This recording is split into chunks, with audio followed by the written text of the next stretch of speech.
আসসালামু আলাইকুম বন্ধুরা, কেমন আছেন আপনারা? আমার এই ভিডিওতে আপনাদের সবাইকে স্বাগতম। আমার এটি প্রথম ব্লগ ভিডিও। সবাই শেষ পর্যন্ত অবশ্যই থাকবেন। আমি আর আমার মেয়ে আজকে চলে গেছিলাম চিড়িয়াখানায়। আমাদের রংপুরের বৃহত্তর চিড়িয়াখানা এটি। অনেক সুন্দর একটি বিনোদনের জায়গা।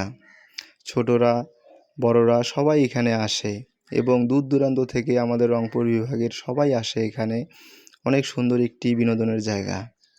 আমার মেয়ের অনেক দিনের ইচ্ছা রংপুর চিড়িয়াখানায় যাবে, অনেক প্রজাতির পশু পাখি দেখবে। সে খুবই খুশি ছিল। বন্ধুরা, এইখানে অনেক প্রজাতির পশু পাখি আছে। বাঘ আছে, ভাল্লুক আছে, বানর আছে, কুমির আছে, সিংহ আছে, সাপ আছে, হরিণ আছে। আপনারা অবশ্যই আপনাদের ছোট বাচ্চাদেরকে নিয়ে রংপুর চিড়িয়াখানায় আসবেন। অনেক সুন্দর একটি বিনোদনের জায়গা। আমার মেয়ে খুব খুশি, এখানে ওখানে ছোটাছুটি করতেছে। পশু পাখি দেখে সে খুবই আনন্দিত। সে শকুন দেখে একটু ভয় পেয়ে গেছিল।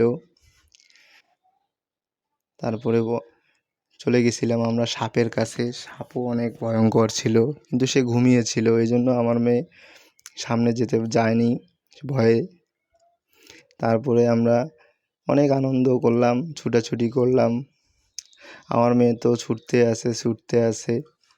তারপরে চলে গেছিলাম আমরা শিশু পার্কের দিকে। শিশু পার্ক যাওয়ার আগে আমরা দেখলাম কুমিরকে। সে কুমির অনেক পছন্দ আমার মেয়ের। সে কুমির দেখে ভয় পায়, কিন্তু সে বারবার দেখে কুমিরকে। এরপরে আমরা চলে গেলাম চিড়িয়াখানার একটি সুন্দর জায়গা, সেটা হলো শিশু পার্ক। শিশুদের জন্য বিনোদনের একটি অনেক সুন্দর একটি জায়গা। এখানে অনেক রকম রাইড আছে, নৌকা আছে, ট্রেন আছে, ঘোড়া আছে। অনেক সুন্দর রাইডের ব্যবস্থা আছে। ট্রেনটি বন্ধ আছে আপাতত, একটা অ্যাক্সিডেন্ট হয়েছিল আপনারা জানেন শিশু পার্কে। অনেক সুন্দর একটি বিনোদনের জায়গা। তারপর আমরা ঘোড়ায় আমার মেয়ে চড়ে খুব আনন্দিত হয়। তারপর আমরা সন্ধ্যা হওয়ার কারণে বের হয়ে যাই তাড়াতাড়ি।